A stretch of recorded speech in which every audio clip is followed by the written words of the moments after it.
Hola a todos. El ejercicio para la pérdida de grasa es súper importante y es uno de los pilares más importantes a la hora de tener en cuenta, porque cuando queremos perder grasa, nuestro cuerpo cambia a nivel físico y fisiológico. Por lo tanto, a la hora de preparar un entrenamiento para la pérdida de grasa, tenemos que tener en cuenta qué aspectos son los más importantes para conseguir el mayor rendimiento con el menor tiempo posible. Pero ¿alguien sabría decirme qué es el ejercicio físico? La OMS define el ejercicio físico como una variedad de la actividad física que es planificada, estructurada, repetitiva y realizada con el objetivo de la mejora de la actitud física del individuo. Por lo tanto, hay que descubrir qué herramientas y metodologías son las más adecuadas para utilizar durante el ejercicio físico que dediquemos. Para empezar, vamos a ver qué aspectos son los más importantes a la hora de empezar a entrenar. Este es el canal de Guía en Seguir, donde os enseñaremos de una vez por todas a conseguir vuestros objetivos y sobre todo, si tenéis alguna duda,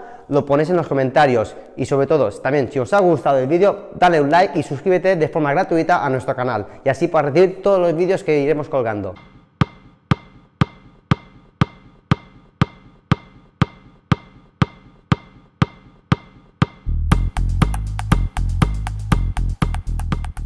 Cuando empecemos a entrenar hay que tener en cuenta 7 puntos muy importantes para hacerlo de forma correcta. Primero, hay que tener en cuenta de que la movilidad es muy reducida para personas con sobrepeso, tanto a nivel de la rodilla, tobillo y cadera. Por lo tanto, hay que tener en cuenta que son aspectos limitantes y que hay que elegir bien los ejercicios. También, de forma común, el pie de la persona suele tener un arco muy plano y le puede causar cierto dolor a la hora de hacer ciertos ejercicios. Tener en cuenta de que el equilibrio está muy comprometido, por lo tanto, buscaremos ejercicios donde consigamos desequilibrar el cuerpo y así de esta forma mejorar esta propiocepción. Estas mismas personas tienen también un mayor tiempo de reacción a la hora de un estímulo externo.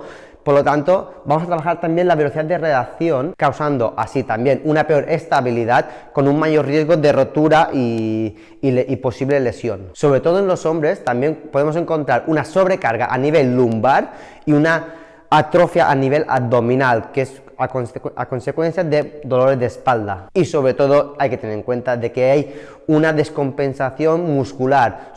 Tenemos la musculatura inferior un poquito más tónica, un poquito más fuerte por causa del sobrepeso que hay que ir movilizando cuando queremos caminar y muy poca musculatura a nivel del tren superior. Por lo tanto, hay que marcar un poquito más los ejercicios de tren superior antes de los de tren inferior. Por lo tanto, ¿cómo debería ser un entrenamiento de fuerza para personas con sobrepeso? El entrenamiento debería estar enfocado a trabajar los grandes grupos musculares con ejercicios multilaterales y hay que tener en cuenta de que la técnica tiene que ser correcta para evitar posibles lesiones. Sobre todo, para empezar, intentar siempre empezar con ejercicios poco técnicos para posteriormente, cuando hayamos aprendido ese patrón, ir aumentando la dificultad en el tiempo. Siempre que sea posible, vamos a utilizar el peso de nuestro propio cuerpo o pesos libres, ¿vale? Para mejorar esa técnica, y hay que tener en cuenta también que el uso de máquinas también puede tener ciertas ventajas para según qué tipo de personas, pero de primeras vamos a intentar trabajar con el propio peso. También vamos a empezar a entrenar con pesos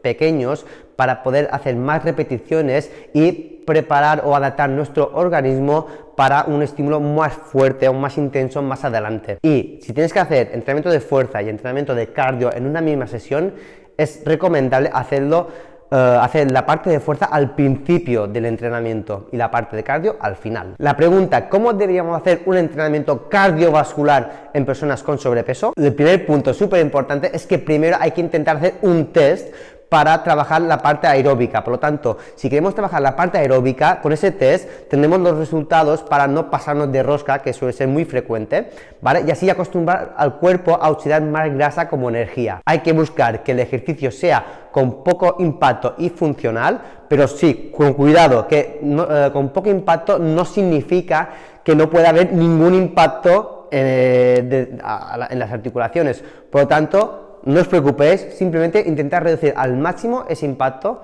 sin ningún tipo de limitaciones a la hora de hacer un ejercicio. Un súper método que está más que demostrado y a la moda es el trabajar en HIIT, y sí que podemos hacerlo, pero siempre y cuando esté adaptado a las necesidades y intensidades de cada sujeto. Por lo tanto, buscad ese método y cómo podéis, mediante el test, a qué intensidades podéis trabajar para hacerlo de forma correcta. También, si tenéis muy pocos días para entrenar, es interesante trabajar de forma concurrente, es decir, entrenar en la misma sesión el trabajo de fuerza como primera opción y después el trabajo de cardio.